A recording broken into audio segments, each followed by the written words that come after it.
McKenzie, space again, gets the pass away for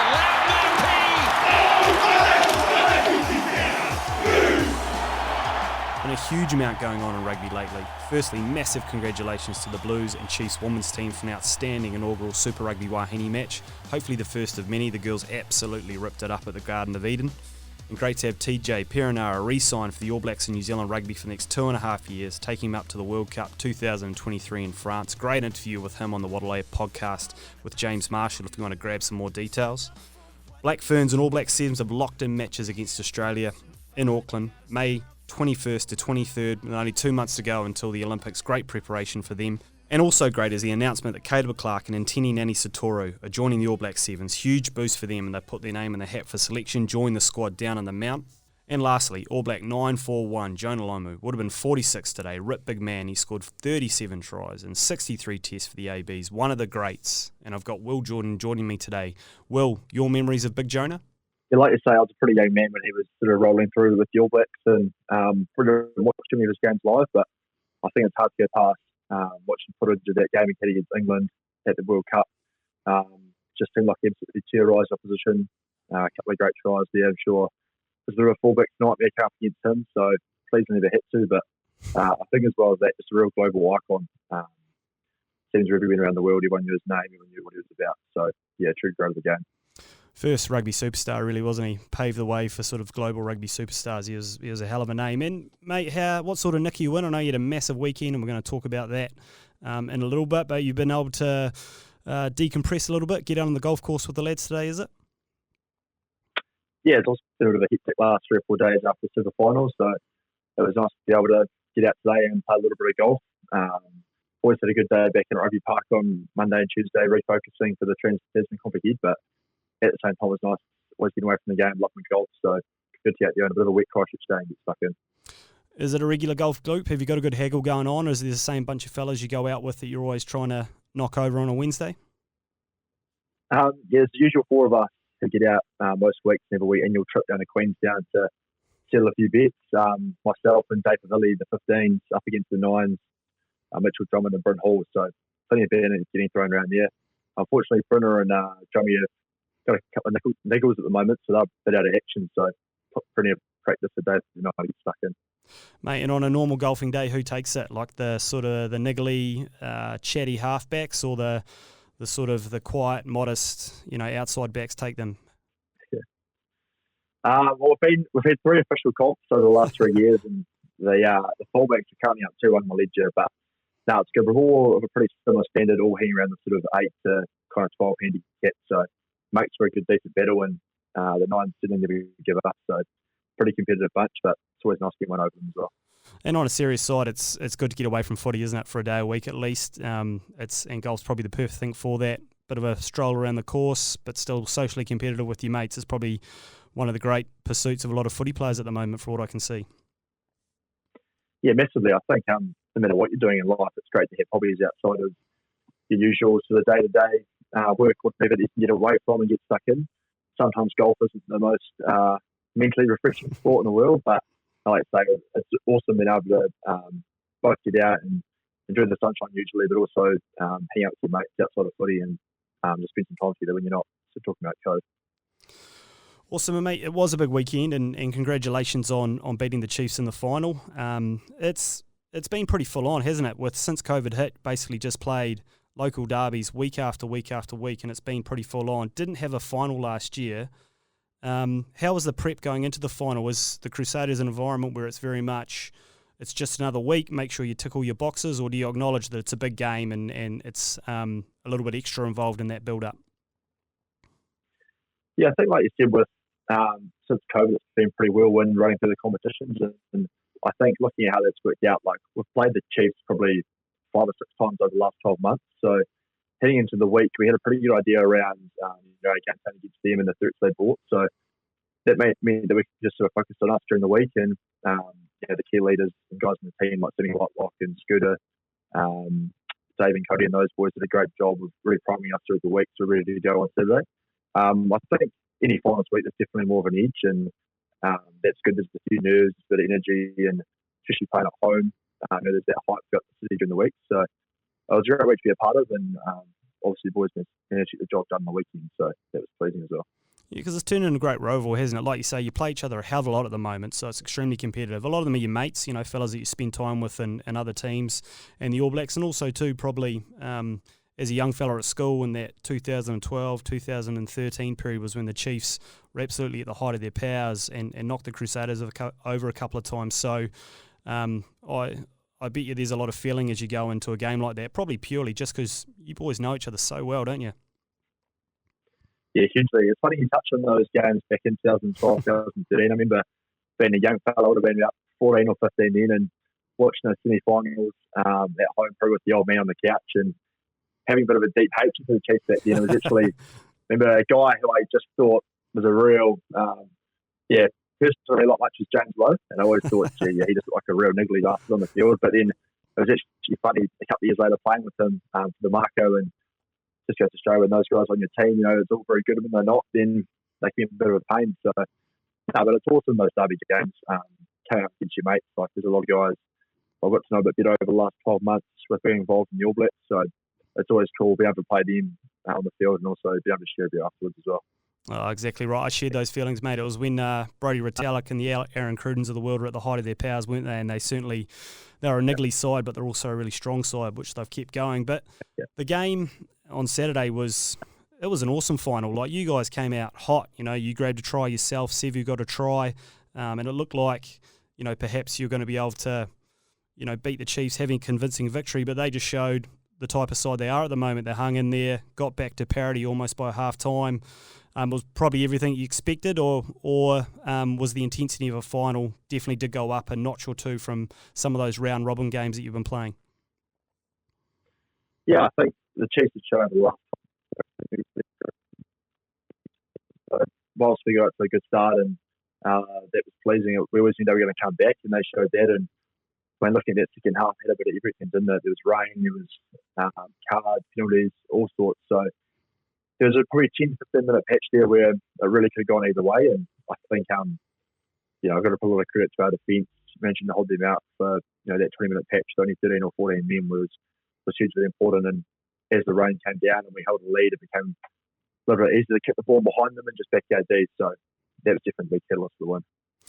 Yeah, well, 20 minutes to go, you were down to 13 men for a while there, and it's, cards are more common in the game at the moment because the referees are officiating, particularly the high tackle, and fair enough, but also it means there's more and more games when you're playing with less people. Is that something that you address during the game, or actually you do your work beforehand, and when that happens in a game, you just switch into that mode, or actually it requires, like you say, Sammy and Scott Barrett and those leaders to sort of say, right, boys, this is what we need to do at the moment when we're 14 men, 13 men on the field? Yeah, throughout the season, Ray does a really good job of going through what he calls sort of what ifs or step aheads, where we get together in little units or as a team and discuss if potential scenarios that happen and how we react to them. And so I guess for myself, with Sevu going off, it was a reasonably big change in terms of my game, just having lost that winger and another guy in the backfield. So throughout the season, it is important to have those conversations that you are well prepared, but then it's definitely a different killer first talking about it in a strategy room to go out in the field in the final or 20 minutes ago and executing it. So whilst we have those plans in place, it's really important that, I guess, the captain out in the field, scoot all the main drivers, their job to make sure that everyone's switched on and can sort of, I guess, recollect the information we've talked about and what we're going to do and actually bring that to life out in the field. So I thought we managed to do a pretty good job of in that 20 minutes adapting well and mentally staying on. Mate, it was an awesome season. You guys did really well. I think, you had a little bit of a dip during the middle of the season where you dropped a couple of games, and I think because of that and because of the form of the Chiefs as well, like they'd done so well over the last, 4 or 5 weeks, winning a lot of games at the last minute. The New Zealand public, maybe the Chiefs supporters sniffed a bit of an upset. Did that ensure that you boys were absolutely on edge for the final, or actually, the reality in a round robin competition, you have peaks and troughs, or it's hard to play at the top of your game every single week and you're able to just ensure that you're peaking at the right time of the year? Yeah, I think if you look back at our last 3 or 4 seasons, we've been very successful. And each one of those seasons has been challenges. There's probably been 2 or 3 week patches where we have got a little bit off the boil and lost a couple of games. So I think for us, when we had those losses halfway through the season, it was a bit of a wake-up call and forced us to have some pretty honest conversations. But at the same time, when you, like you say, in a weekend tough competition, playing tough New Zealand teams every week, there always are going to be some tough losses in there. And I think the important thing from those losses was just getting the huge learnings from them. Made some subtle changes to our game plan after them, and I think they held us in pretty good stead heading into that final. And obviously the Chiefs were a team full of belief, and so we knew they were certainly going to be up for it. But it also made a massive difference being at home, having the crowd behind us, and my God, I was talking that last 10 minutes. And mate, it's something we've talked about before the pod, but it was awesome to see your great mate Dave Havili jump in to 12 and absolutely own it. There's a bit of chat around him at the moment because his form's been so good, but probably a testament of the Crusaders as well. You know, you lost a couple of big players. Jack Goodhue got injured. Braden Enor wasn't able to play much of a part throughout the season, but it shows what a versatile player he is, but what a good player he is by being able to slip into 12, play fantastically well, and free you up at the back, mate. So you can, I think you played every minute of this season in Super Rugby or something darn near close to that. Yeah, I think a lot of credit goes to Dave there, having that versatility to play across the whole back line. I know him and I have sort of been jostling for that fullback position for the last couple of years, and I spent a bit of time on the wing. He spent a bit of time at 12, and this year he was exceptional for us. Really took the challenge of that 12 jersey on, I thought, and we all knew his skill set, his catch pass, and his decision making is really strong. But I thought his defence throughout the year was awesome. You know, looking at the stats, he was making upwards of 15 tackles every game. Which is a huge adjustment for him moving from the back line where the backfield we make maybe 2 or 3 to 15. You know, it's a huge shift. So he's huge for us on off the field. You know, we saw against the Hurricanes that drop goal he was able to hit. Loves those clutch moments. So yeah, so I think you can push on and get some high honours as well. Mate, is there a bit of some drop kicking competitions at training a wee bit? Is that where he got that from? Does he like to remind the boys of that one, or is he a humble man? He does try to get clear of them. I drop kicks off the flesh, but he does.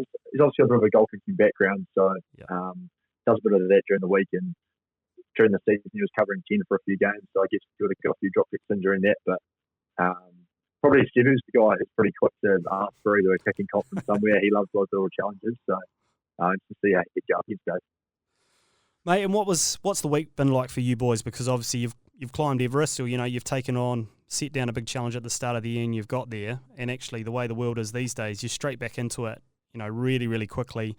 But if you had to decompress a little bit, you've also got to celebrate the victory as well, don't you? You got to suck it all in before you get on to the next challenge, I assume.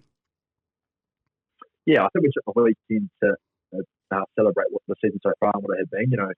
Looking at the start of the season, Super Rugby Aotearoa was a massive goal for us, and to be able to accomplish that was a huge achievement. So over Saturday and Sunday, we took time to connect with as a squad and sponsors, wider friends and family, and just really savor that. And then from there, probably Monday was an important day for us just to individually reset, set some new goals, and just look ahead to Trans Tasman. And I know we've been looking forward to playing some Aussie teams and getting over to Aussie as well over the last 3 to 4 months. So hasn't taken too much of an adjustment to, I guess, put the mindset, because we know there's another trophy up for grabs as well. Mate, there's one I ask you. There's been 2 years of us smashing ourselves against our mates and local teams. There'd actually have to be some real excitement about this competition, wouldn't there? Because while it's been fantastic to play Super Rugby Aotearoa, I've been keeping an eye on the competition across the Tasman. It looks really strong. There's a lot of familiar faces, a lot of familiar names who are playing really well. There's a lot of guys I don't know. And I'm actually really, really excited on Friday night to watch the Highlanders and the Reds who took an absolute cliffhanger out on the weekend in the Super Rugby Australia competition, and then you guys as well playing the other finalists, the Brumbies, on the weekend as well. I'm fizzed, and I imagine you boys are as well. Oh, massively. Look at the last 12 months, and particularly in the All Blacks, we know that playing Aussie last year in the Test in Wellington as well, they gave us a huge challenge, and I think there's a bit of a new breed of those sort of young Wallabies or young Australian players coming through who are, full of energy and love doing things correct. So, no, I think, like you say, the Reds and Brumbies are particularly strong, and even the fourth Rebels Waratahs will play their moments as well. So, the opportunity for us to both get over to Aussie and have them come here, we're hugely pumped for it. As much as it's been fun playing each other, it's going to be good to have some different challenges, some different game plans, some different guys to play in for. So, and with the competition being a bit of a sprint with that 5-week round robin, he's got to be on every week. So I know the Aussies are looking forward to trying to step us up and looking forward to playing them as well. Yeah, man, it's pretty exciting. What do you see as the biggest challenge? Is it just purely playing a bunch of people that we haven't played for a long time, and we're gone from the fact of playing people we know so well, when we play them so regularly, you almost know each other's games inside out, and it's little 1%ers, to going to a challenge that we haven't faced for near a couple of years? Yeah, I think, like you say, adapting to the different styles would be pretty critical, and whatever country or respective teams can do that will probably be the most successful. With only having for us a week to prepare from playing the Chiefs to go for the Brumbies, it's not a very, very long time to make those adjustments. So, it's going to be important that we really nail our prep as individuals this week to make sure we're ready to go. And with that round robin format, one lost game can really cost you your final hope. So, got to be on from game one. Mate, and have you kept an eye on that compo, the Tasman? Is there some guys that have stuck out for you that have been playing particularly well or caught your attention? There's a few old dogs like James O'Connor, etc. But there's also, like you say, some young guys who are doing really, really as well, like Jordan Pataya and Taniela Tupou, who we know well here in New Zealand's been playing really well. Do you keep much of an eye on that comp during your own comp here in Super Rugby Aotearoa? Yeah, I mean, I watch the odd game here and there, and I think for myself as a back, the Reds in particular have got a pretty strong backline. As you can see how Suliasi Vunivalu's been going with the switch from league to union, and Jordan Mataya and James O'Connor's also had a great bit of a career renaissance at the Reds. So, they've got a lot more depth, I think, than what we've probably seen in the past. And, for us, it's just going to be important that we stay on and do our preview on those boys, because there's been a lot of talent over the ditch. And I know you read a lot and you hear a lot from some of our Super Rugby teams around, creating a challenge for each season, creating a certain culture or certain goals. Have you literally had to reset the dial for this? Is it a clean slate, so to speak, or is it about continuing on what you've done during the season already, but just tweaking it for some new challenges, new teams, a little bit of travel involved in there, which you haven't done as much in the past, and a little bit of the unknown as well? Yeah, I think it's sort of both, to be honest. I think at the end of the day, we've got a brand of footy and a style of footy that we like to play, and it's important that we stick to that for the most part. We don't change that too much, despite who we're playing. But I think at the same time, you've got to respect that it is a new comp. Everyone's on 0 points, so a bit of a reset is necessary. So for us, we're not looking to make huge changes. We're looking to just keep doing what we've been doing. Continue some different challenges going over to Aussie with the warmer weather and the humidity you can get over there. So that is things to keep an eye on, I guess. But ultimately, I think the simply keep it better. Yeah, totally. And some of the rule changes, we had a few new rules involved during Super Rugby Aotearoa. Do you enjoy them, mate? You enjoy the goal line dropout? Do you enjoy some of the captain's challenge, some of those things that were brought in? Some of them are staying for Super Rugby Trans-Tasman, some of them aren't. Yeah, I think the goal line dropout in particular was a good initiative. Those 5-metre scrums can take up a long period of time in the game, and it does reward a defensive team if they can hold someone up to get their goal line dropout rather than face other scrums. So that was something I think everyone's enjoyed and has pretty universally sort of ticked off. I think the captain's challenge is a little bit of an easy one. I can definitely see the benefit of it, and there are some times where it has been really beneficial with key calls getting right. At the same time, there's been some frustrating moments where the speed of players getting held up to do it. So it's definitely a balancing act, and I know that's been dropped for Trans-Tasman. And at the end of the day, it's good to get these initiatives to go, and if they work, they work. If they don't, no harm, no foul, really. So, looking forward to pushing on with the new comp and what's being kept. And finally, before we get into the second part of the show, which is a bit more about your career, how are you? How's the rig? You good to go for this competition? You fit as a fiddle? Hopefully on the team sheet for Saturday's match versus the Brumbies? Yeah, I picked up a little bit of a neck niggle against the Chiefs in the weekend, but that's been done pretty well. So, other than that, body's feeling really good. Probably best it's felt in a couple of years, actually. Just getting used to playing professional footy week in, week out. As I get a little bit older, the body starts to get used to the load you've got to go through. So, that's been nice, and hopefully we could keep pushing on and get some consistent minutes into the next comp as well. Only affects the golf swing, doesn't it? Neck injuries. Yeah, exactly. Mate, awesome first half of the show. We're going to come back, little break, and in the second half of the show, talk a little bit more about Will, his rugby journey from being a young man in Christchurch through into an All Black in 2020. Referee, I think, is playing advantage again. Ioane kicks out for the wing. Jordan is there. Oh, ball! He's done it! He's done it! A piece of absolute magic in the south of one. Can you believe it? Awesome first half of the show. Now, great opportunity to talk the life and times of Will Jordan and Christchurch born and bred, mate. What was the early days like for Will Jordan? Standard stuff. You're playing rugby league, cricket, tennis, everything in the backyard with brothers, friends, neighbourhood. Was it that sort of upbringing? Yeah, I had a brother a couple of years older than me, Nick. So he certainly put me through my paces when I was a young man. We lived across the park from Dean's Bush, actually. So used to get across there and chuck the ball around, no matter what sort of ball it was, whether it was a rugby ball or a cricket ball or whatever. So whilst I probably lost my fair share of battles in the backyard against him, it probably prepared me for that professional footy as well. So other than that, pretty simple upbringing really. I had mum and dad there, my sister as well. So got a really tight-knit family, which is pretty special. Mate, it was always rugby? Like you teared into rugby from an early age? Was the old man the coach, or was there someone who, took your rugby team every single year, a mate's father, like so often is a story of a young New Zealand rugby player? Yeah, it's a bit like that. I think Dad probably took me for maybe a year or two, but I had a good bunch of mates who I played rugby through most of my early sort of childhood, from I guess those primary school and intermediate days, and had a great bunch of friends there. And cricket as well. I think that was what I loved about the game. Really, it was just about whether it was after school or on a Saturday, being able to go out there and chuck the ball around with my mates. Always loved watching rugby on the television. Always been a big Crusaders supporter. So, for me early on, it was just about the love of the game, really. Yeah, and got down to a few Crusaders games and a few Black Caps games down at the park and as a young man?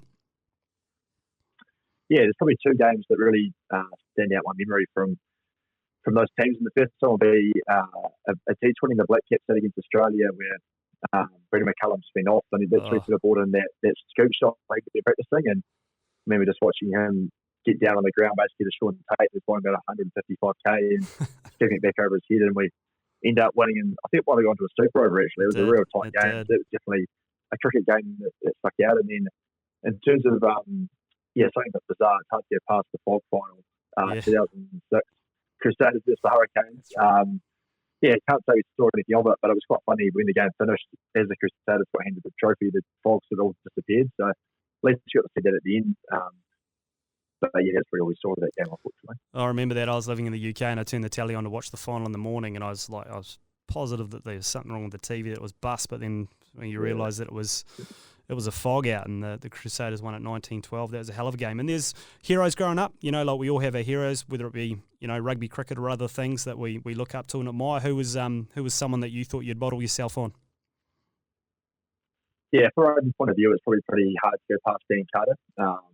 As I'm sure a lot of kids my age felt as well. He was such a classy operator on and off the field for a number of years, whether it was for the Crusaders or the All Blacks, and seemed to hold himself in a really good way, and didn't take himself to the chest as well. He seemed pretty approachable, and just a good guy in the community. So he was definitely someone that you really enjoyed watching growing up. Mate, it was only a hop, skip and a jump for you to go to Christchurch Boys High School. That was always going to be the way, because it was the closest school, and obviously loving your sport, there's a good opportunity to tear into all sports there as well. Yeah, so it was just down the road at that point. And my old man had been there before. He was in the boarding house at Adam's house. So, he was pretty keen to get me down to Boys High. There wasn't going to be too many other schools in the picture, I don't think. So, I was very lucky that in year 9 I had a pretty good bunch of mates who I sort of met, who were keen footy players, cricket players as well. And, I was able to play my sport all through high school with them, which is really special. And, like you say, Boys High had that pretty strong sporting pedigree with a huge number of All Blacks. So, that was generally something you looked up to as you went to the school. Yeah, mate. Was it it's a massive school, massive boys' school, and probably, was it some of your mates now as a sort of your mates of life? A lot of people we chat to, as they form those really good relationships at high school. Was that the same for you there at CBHS? Yeah, definitely. Obviously, I've got my mates from the rugby world now, but it's also really cool being able to get away from the game and go catch up with my mates from school. Pretty quick to get you humbled and get you grounded these days. Having to get stuck into you. So, no, it's awesome, you know. As well as that, it was cool being in the shoots on Saturday night and get a photo with the trophy with Josh Mackay, who was at boys' high with me as well. So it was cool to be able to. We never actually won anything together at boys' high, unfortunately. Now year 13, we got picked in the semis, so it was nice to be able to lift the trophy with him in the end. But yeah, no, those schoolmates are, you know, some guys like to say you have friendship for life. Mate, as a lot of us saw before Christmas for the Black Cash, you were decent with the Willow as well.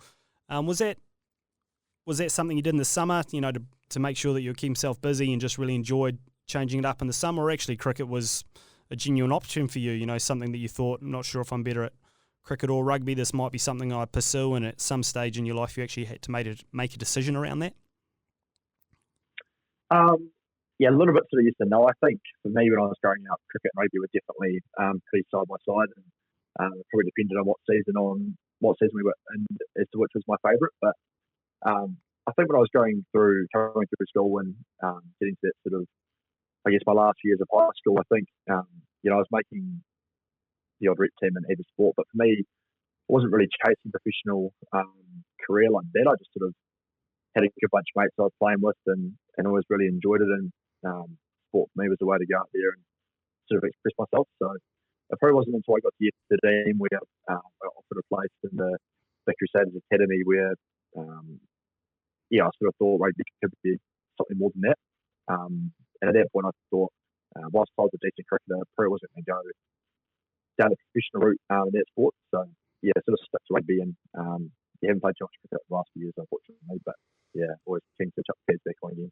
Well, because you can bash it. Like, you bashed it in that Black Cash. Did you bash it at high school, mate? Or was it the same when you played in those Gillette Cup fixtures as well? Who was probably coaching the side, Matty Parr or something, was it? He liked to bash it as well. Like, were you IPL auction? Yeah, I was there for a good time, not a long time, that's for sure. I used to go out there and give it a bit of a whack. Originally aggressive batsman, which is probably a detriment to me sometimes.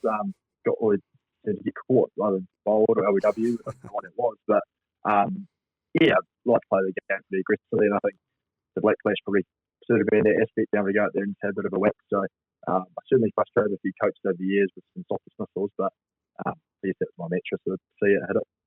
Mate, and how good was that Black Cash to be involved with? You know, firstly, just sort of like an awesome night out. You hit the ball really, really well, but also playing against, no doubt, some cricketers that you really looked up to as a young man, and some footy players as well. Like, good to be out there with, you know, the likes of Richie McCaw and, you know, giving cricket a nudge as well. Yeah, I feel like it was just an awesome event to be a part of. I did some stuff the night before, and it was just great to meet, some of those sporting heroes who I've watched. Guys like Dan Vittori had a great yarn to Grant Elliott about what was going through his mind when he hit that famous six semi-finals. So, as well as those rugby players, guys like Richie, Izzy Dagan, those guys. So, from that point of view, it was awesome to be able to connect with them, but also be able to chuck the pads back on and go out there and hit a few off the middle was nice. Didn't get to face Dan Vittori, unfortunately. That was the one guy I really wanted to face. That was pretty lucky because it looked like he still had it. Bit of a wisdom with the ball still. So, it was a great night. Down at Hagley Park, it's a great venue for cricket. So, it was nice to get a few out of the middle and get to meet a few of those guys. And it was back to the first 15 stuff that was obviously in the year 12 and 13. You started going pretty sharp. My extensive reshoots saw that you are, and I actually watched a lot of these games as well, grabbed 19 tries in 11 games in your final year in the UC Champs, and who you just referenced before, Josh Mackay, 15 as well. You look at the highlights clips, there's a lot of, Mackay breaking and offloading to Will. Really look back at that as awesome times in your career. Well, you must have, in that UC comp as well, there's probably people like Dave Harveli, other people that you play with now as well that you used to play with against all the time, and now you're rolling out together for the Crusaders, which is pretty cool. Yeah, massively. I think schoolboy footy's great. It's a huge amount of hype around it these days, and it's cool being able to play in those big games at the time with all your schoolmates on the sideline cheering you on and getting stuck into the other schools. So it's funny how it works out. A guy Tom Christie, who obviously Crusader teammates with now, he was the captain of the Shirley team that knocked me and Josh over in the semi-final of the UC Championship. So he's pretty quick to get stuck into us there, but. That's what it's all about, isn't it? Just being Christchurch, so I have a bit of school banter back and forth. So, some of those games, particularly those traditional games against Christ and Nelson College's Beads, are ones that definitely stick in the memory bank. So how did it work? You're obviously starting to play some really good footy in year 13 as a part of that Christchurch Sports High School side, and is there someone there at the Crusaders, look mate, we think there's a bit of talent there and would like to join your academy? Is it a simple conversation in your year 13? That's how it happens? It was a bit of a funny one actually, because initially I was planning to head down to Dunedin to do a law and commerce degree, and this was about halfway through the best 15 season. And Jesus, mate, law and commerce, holy hecker. Yeah. Look out. Heavy stuff. And I wasn't really involved in any of the sort of Crusaders like pre-academy stuff. They have some guys like Josh and Tom and those guys through school were in, just because I was a bit of a late bloomer. So, yeah, for me, I was just thinking like, once, school finished, I'll head down to Dunners and maybe play some club stuff down there, but wasn't really thinking about rugby too seriously. So I actually emailed the guy, David Clement, who was the talent at the Crusaders, and says, who I'd met when I played for the Crusaders junior night team that sort of week. And I said, hey, mate, I can head down to Dunners. Is there any chance you could write me a reference for a scholarship and going forward down there?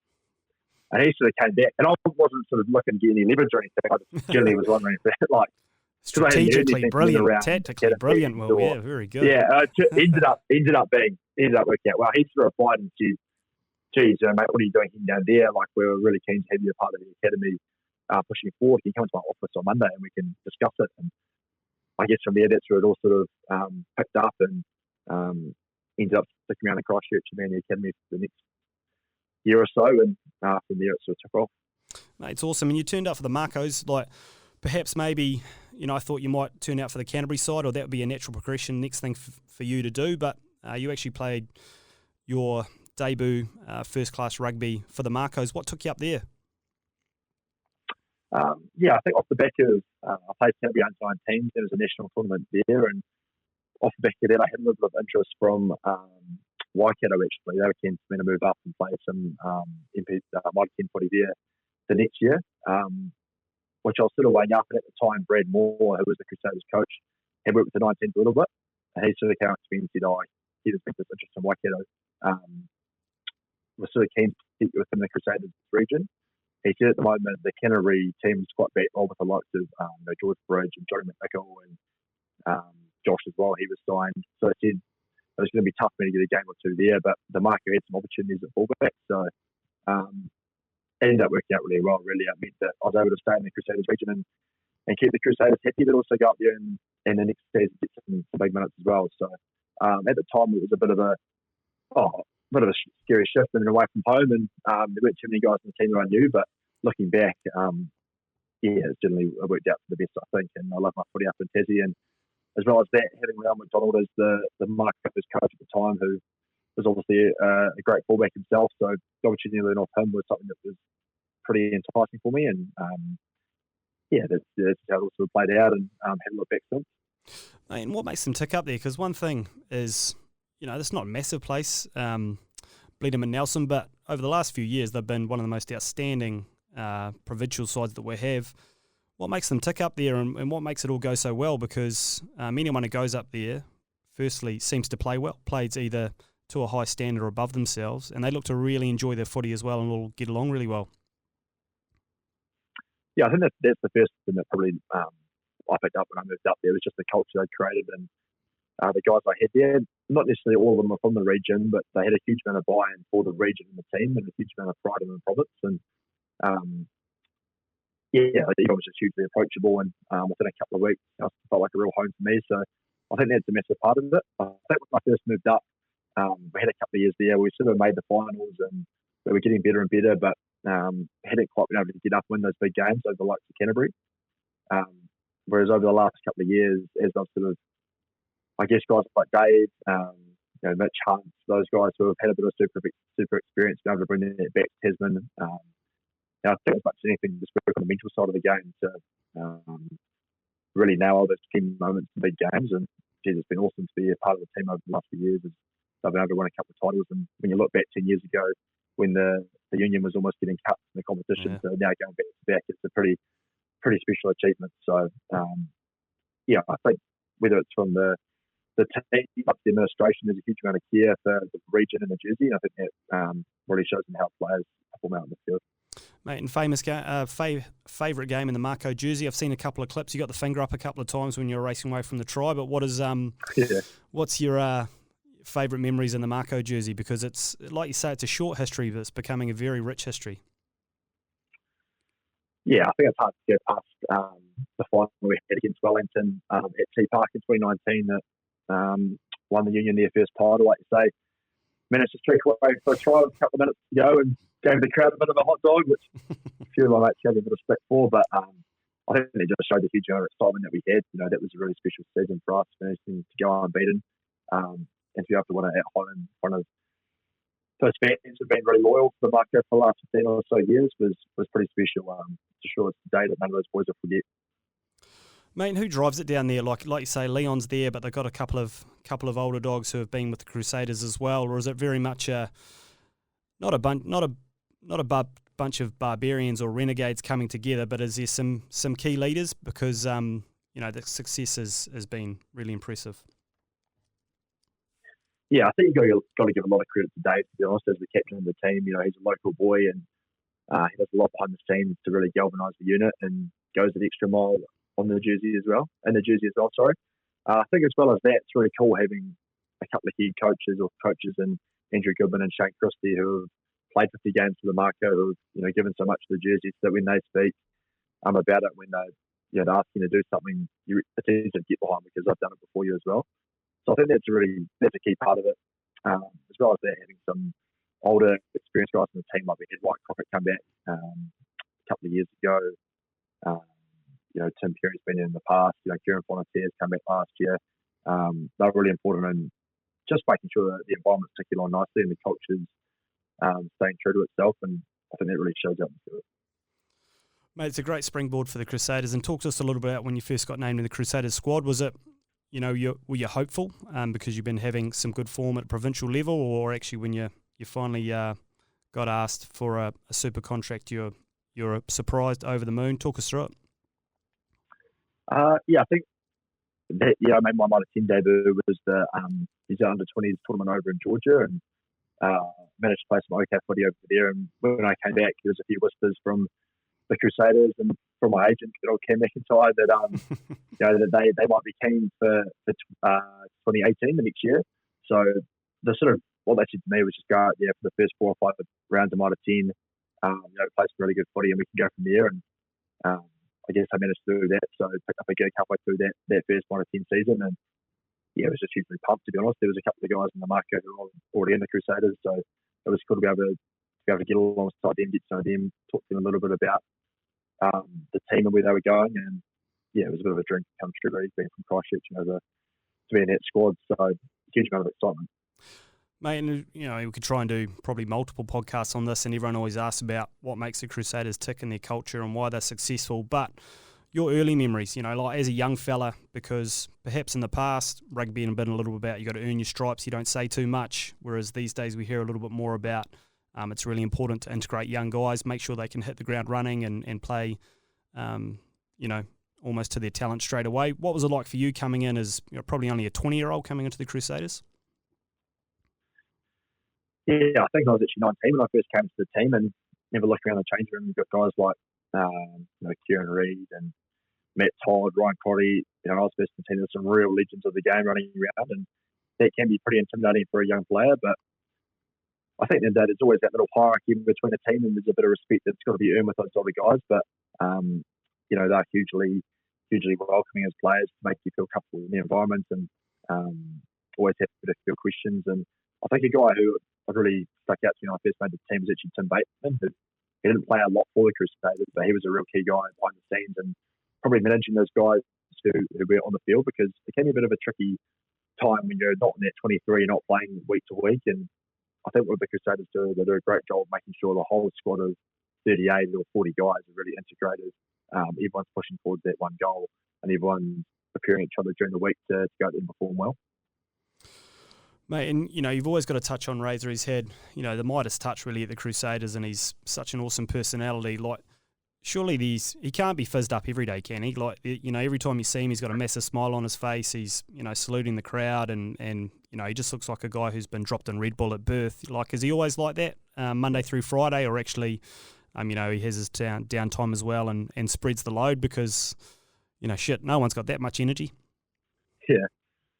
Oh, I think he probably does a pretty good job of managing it. When he comes in around the team, he's always got plenty of energy, and has probably a morning surf out at Sunday probably helps him that bit of a fresh wake up so that when he gets into the team, he's ready to go. But no, I think as well as that, you see Ray around the scenes, he can be quite jovial and, like you said, a lot of energy, but he takes a lot of time to get to know his players and make sure that you as people are doing well as well. I think it's something that I've really enjoyed working with him over the last 3 or 4 years. Is he likes to keep you on a deep level and making sure that you're doing okay and you're doing well, and anything he can do to help you out, he'll do. So that's a huge part of him, as well as bringing that energy, is bring that compassion too.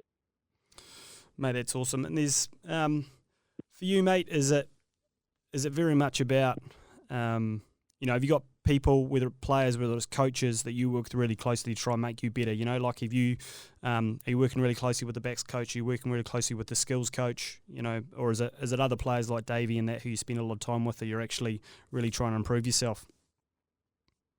Yeah, I think it's a bit of both. I think particularly when I was first coming to the team, my first couple of years, we had the likes of Davey and Izzy Dag in the team. So I just tried to soak up as much of their knowledge as I could. And I think particularly at fullback, there's a lot of sort of tactical stuff going on and around your backfield positioning and when you can pop up on an attack. And so it was cool for those first couple of years to be able to really learn off them. And, to this day, I still ask Davey the questions around his role at fullback. But another guy who I've worked with really closely over the last 4 years has probably been Andrew Goodman, who he first came to the Tasman environment when I first came in as well, and we've sort of followed each other on that journey from Tasman to the Crusaders. And he's always up for a day off kicking session or an early morning passing session or whatever it is, or just an honest coffee around how I'm going. So it's always good having a couple of guys who you can go to for some honest advice, because there's always plenty of critiquing and stuff going on around in the media and how you're playing. So I think it's important to know guys who you can really trust for their opinion, and helps you sort of ride the highs and lows. Mate, I want to fast forward now to making the All Blacks, and firstly, like, crazy circumstances really. Had gone through COVID, wasn't really sure how much rugby we were going to be playing last year. As it turned out, we've been really lucky to play a lot of rugby in front of fans as well. Full house for you guys on Saturday night for the final, and hopefully we'll see that continue for the rest of the season.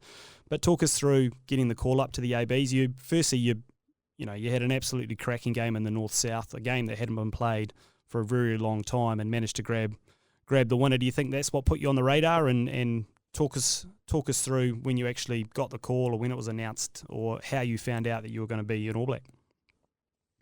Yeah, I think it was pretty crazy once COVID sort of wrapped up a little bit in New Zealand, and we were able to get back out in the field. That Super Rugby comp was through pretty quick, and then off the hop, because of that, North versus South was played. I think for me, it was probably the first time I got really consistent minutes for the Crusaders, and that was something I really enjoyed, being able to grow week to week. And I think that really helps you.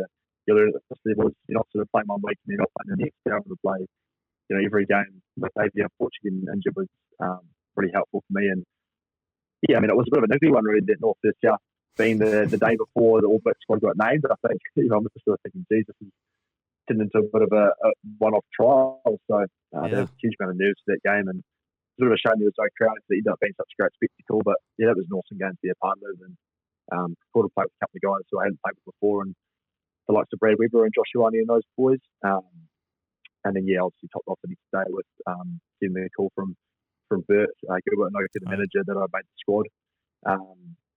It was definitely a pretty special morning, and I guess from there it all rolled through the team gets names, on TV, and the texts and the messages and all that sort of the support stuff flowing through, and it's pretty humbling seeing that. And then over the next few months getting involved with the team, definitely was a bit of a whirlwind 6-7 months. Pretty cool though, isn't it? You can sort of get a little bit of insight to what it was back in the old days when you play actually almost genuine All Black trial, whether it was North-South, probables, possibles, those sort of games we used to hear about, to kind of try and smash into each other on a Saturday and then have the team named on the Sunday mornings. Quite cool, and almost an old school tradition that we relived at least for 1 year. Yeah, hugely. There was throughout that North versus South week, the South management did a cool job of getting some older players to relay some of their stories from old North West South games and what it meant to them and what the occasion and the atmosphere was all about. So, I love being a part of that old school game and hopefully, your fingers crossed, I like to find some time for it in the future with the tough the old heavies doing these days. Yeah. Mate, and when you were named in the All Blacks, the old man was just well done, son, shook your hand and pat you on the back, or was there, was a little bit more emotion than that? What did the parents think and some of your close friends?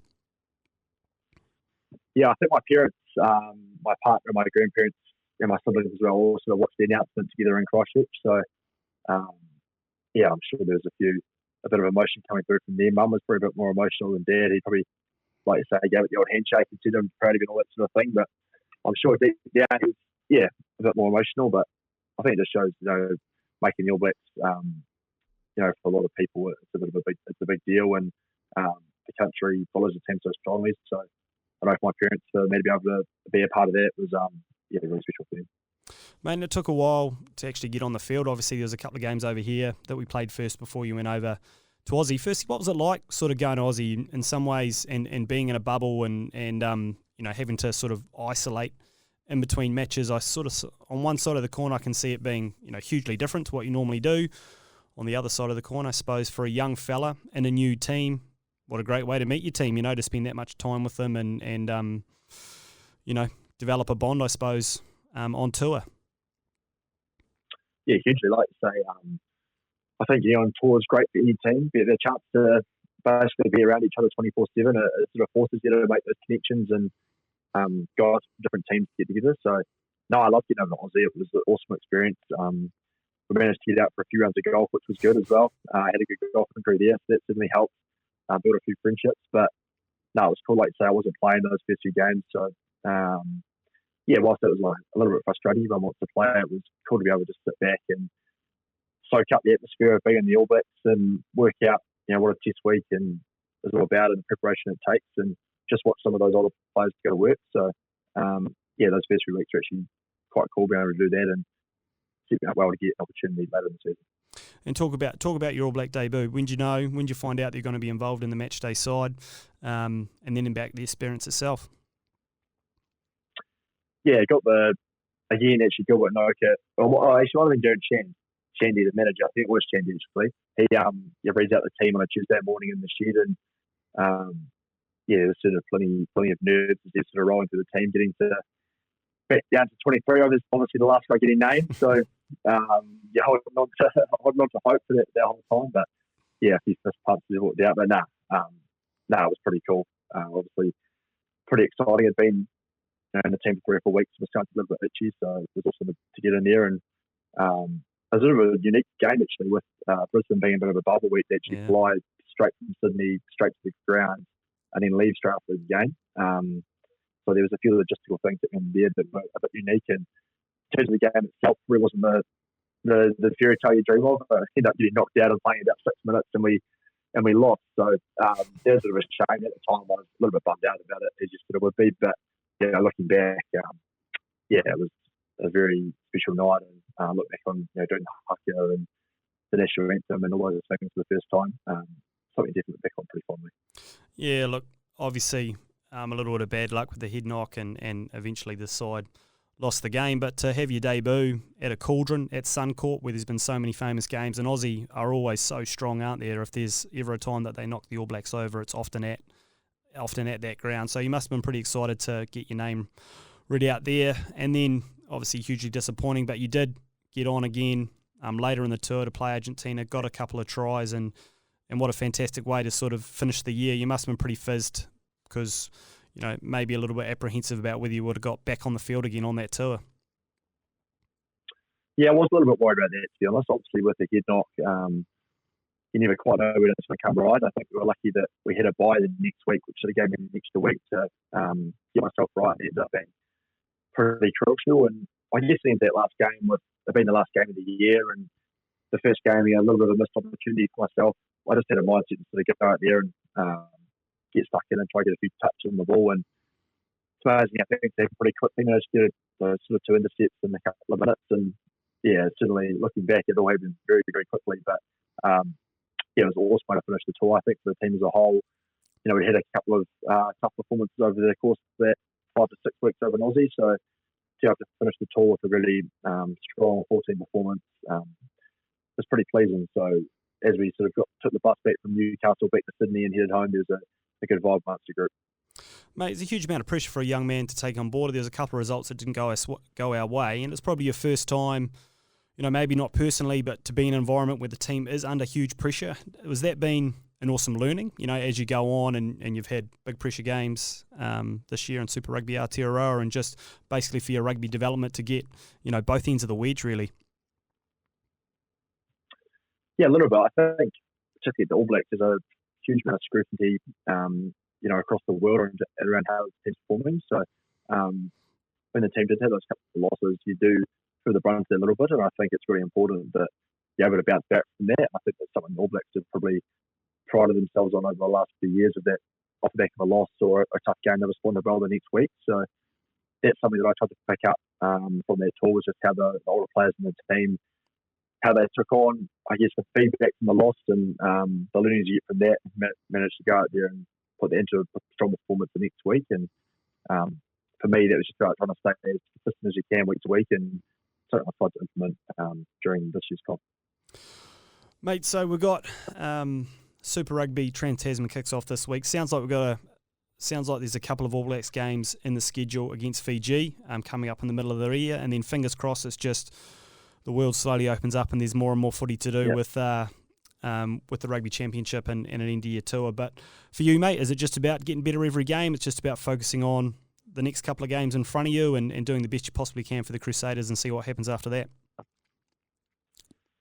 Yeah, I think so. I think particularly around playing at fullback at the moment, there's plenty of competition across the unit, with the likes of Damien playing so well, Geordie and Bodie obviously coming back from Japan too. So yeah, for me, it's just around week to week, trying to be as consistent as I can. It was a goal I sort of set for myself at the start of the year, was to try not to fluctuate too much and try, just perform well every week. So that's what I'm still working towards. But like you said, a huge amount of excitement with Trans-Tasman opening up and the opportunities that presents and the different challenges. So you're looking forward to what the next 5-6 weeks has to hold, and hopefully the Crusaders we can keep rolling and lift that trophy again, and then whatever happens after that, we'll see how we go. Mate, the form of the fullbacks has been awesome, hasn't it? Like, you're in a position that's highly competitive, but you're also driving each other. It must be hugely motivating. You want to play really, really well, and if there's something that's going to get you up for a Saturday, it's seeing Damien, seeing Geordie, seeing some of those guys playing to a really high standard. Yeah, massively. I think it's pretty cool as well. Like me, Geordie and Damien, we're all pretty good mates as well. So it's cool after the game being able to catch up with them and have a beer, and there's no sort of animosity or anything like that. Like, everyone's just trying to, like you say, everyone's performances are making everyone get better. So it's a great thing for New Zealand rugby, and it's good as well that the boys got a little bit of versatility. Obviously, seen Damien play a little bit of 10, and myself and Geordie have played a bit of wing too. So it's cool to be able to compete with those guys every week, and get up the Aussie to see how he wants to play it out.